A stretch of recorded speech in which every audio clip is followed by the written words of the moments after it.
রাষ্ট্রপতি ও সরকার প্রধানের ক্ষমতার ভারসাম্য এবং 2 মেয়াদের বেশি প্রধানমন্ত্রী না থাকার বিধান রেখে একচ্ছত্র ক্ষমতার পথ বন্ধ করা উচিত বলে মনে করেন অ্যাটর্নি জেনারেল আসাদুজ্জামান মিয়া।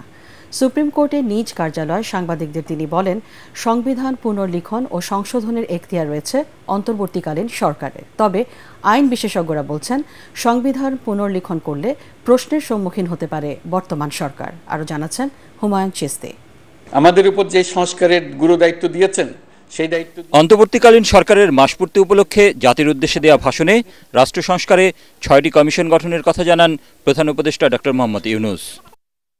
অ্যাটর্নি জেনারেল আসাদুজ্জামান বলেন, জনসাধারণের আকাঙ্ক্ষার ভিত্তিতেই এ সংস্কারে হাত দিয়েছেন প্রধান উপদেষ্টা।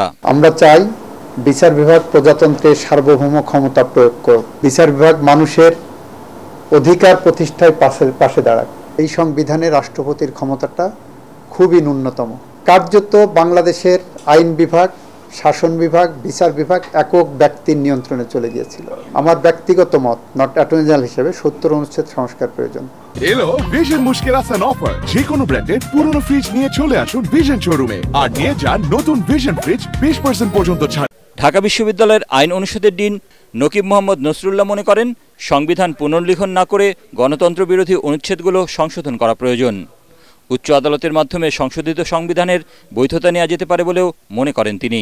রিরাইট করার যে কথাটা, এই রিরাইট করার কথা বর্তমান এই ইন্টারিম রেজিমের দ্বারা করা এটা একটু চ্যালেঞ্জিং।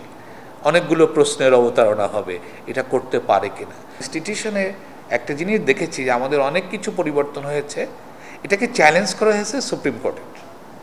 সুপ্রিম কোর্টের চ্যালেঞ্জ করা হলে সুপ্রিম কোর্টের রায়ের মাধ্যমেই এই পরিবর্তনটা সাধিত হয়েছে। যদি আমরা মামলার মাধ্যমে করি তাহলে দেখা যাচ্ছে যে আর পরবর্তী পার্লামেন্টের অ্যাপ্রুভালেরও কি হবে না, দরকার হবে না। এটা আমরা, কারণ এখানে যে পরিবর্তনটা সুপ্রিম কোর্টের জাজমেন্ট, এটা turns a law, part of law. নতুন সংশোধিত সংবিধানের প্রস্তাবনায় 71-এর শহীদদের পাশাপাশি 2024-এ ছাত্র জনতার আন্দোলনের শহীদদের বিষয় অন্তর্ভুক্ত করা প্রয়োজন বলেও মনে করেন এ আইন শিক্ষাবিদ। হুমায়ুন চিস্তি, এটিএন বাংলা, ঢাকা।